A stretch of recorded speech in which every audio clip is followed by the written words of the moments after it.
Back, boxing fans, to another great show with Sean Unboxing. Isn't it funny how some people are always so emotionally invested in pushing a narrative?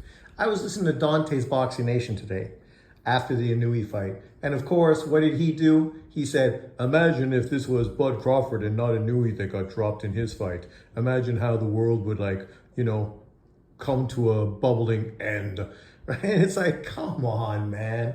The biggest people that would hate on Bud Crawford getting dropped are literally PBC Aerospence fans, right? The same ones that were critical of him getting dropped by Kavalaskis. That wasn't so-called race boxing fans. That was Black American boxing fans.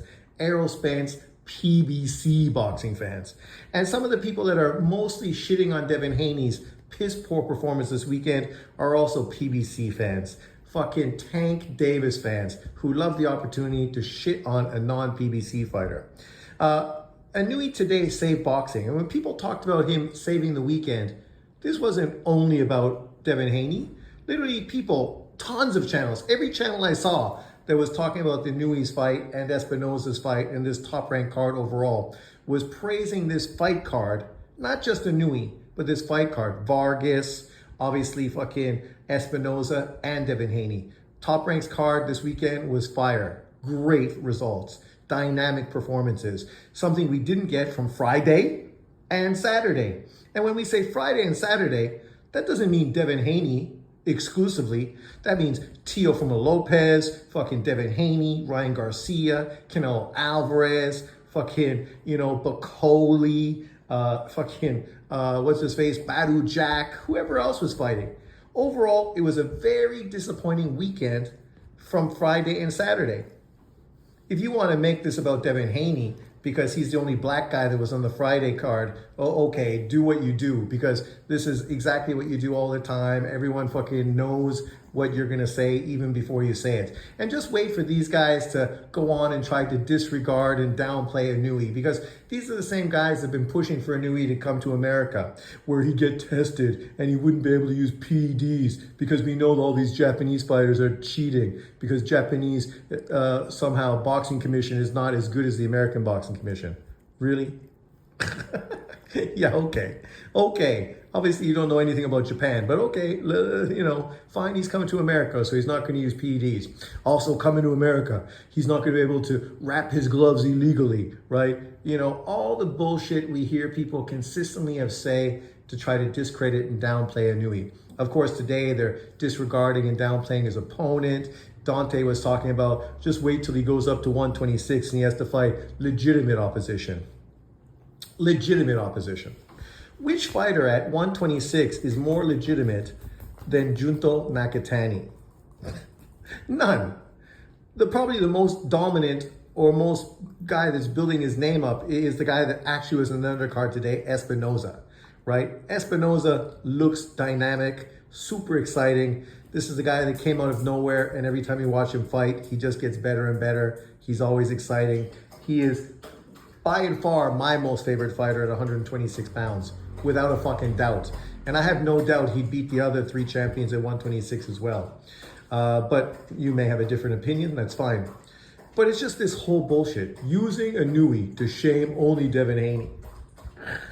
And we know what he says when he says this. He means, how come you're not shaming Canelo Alvarez? But the reality is there's enough shame to go around for both those Friday and Saturday cards. Devin Haney ran like a bitch. It was a fucking piss poor performance against an opponent he should have did better against. We saw that same opponent fight Barboza, who was in the ring with Teofimo Lopez. Barboza landed 150 punches in a 12-round fight against Ramirez. Is there anyone out there that thinks that Barboza is a better fighter than Devin Haney? Actually, that might be a fight to make, because maybe Barboza is better than Devin Haney. He landed more than 50 punches more than Devin Haney did against Ramirez, right? And was a much more dominant performance in a sense, because people walked away praising Barboza's performance. Nobody's praising Devin Haney's performance. And nobody praised Teo's performance. Teo looked like he wasn't interested in getting hit and committing to his punches, just like Haney. People also were fucking shitting all over Ryan Garcia, who's the one guy that literally got upset on the card. I said in the build-up, don't be surprised if one of these three fight cards ends in an upset. And I didn't know specifically which one it would be. I kind of was leaning towards Barboza and Tio. But I also said, don't be surprised if Ryan Garcia gets knocked out by Rolly, because Rolly's a hard puncher and he's got that looping hooks that basically are just perfect for knocking out a guy like Ryan Garcia, right? So, you know, and then of course the card from Saudi Arabia, Canelo Alvarez had a terrible fucking opponent that was the kind of guy that nobody could look good against. Literally nobody could look good against him. You tell me a fighter that you think you could throw in with a dude like fucking William Skull that would look good. Nobody. That's why we're never going to get to see William Skull fight again, because that guy is going to be blacklisted, just like Cuban fighters always get blacklisted, because these dudes don't come to fight, they come to run.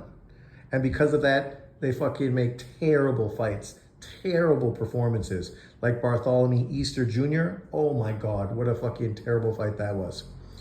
So, of course, we know why this guy is crying, because Devin Haney is being criticized, right? Devin Haney's the only black guy really that was really on the cards of these two fight cards. You had other guys, but obviously nobody that's an American and nobody that has a big fan base, so they don't count. So Devin Haney, the only black American fighter on these 3 days, so he cannot be criticized. Just based on the fact that he's a black American means that he is, he is, what's the word I'm looking for? He's just not qualified to be criticized. If you criticize him, you're obviously a racist, even though you can criticize every other fucking fighter on the card and talk about how piss poor they were, how all of them look fucking entitled and none of them look like they fucking came to fight. They just came to cash paychecks. But somehow, the guys that are fanboys of Devin Haney, this is in their emotions, which of course it was going to be, right? Of course they were going to be emotional, because this is what they do all the fucking time, consistently.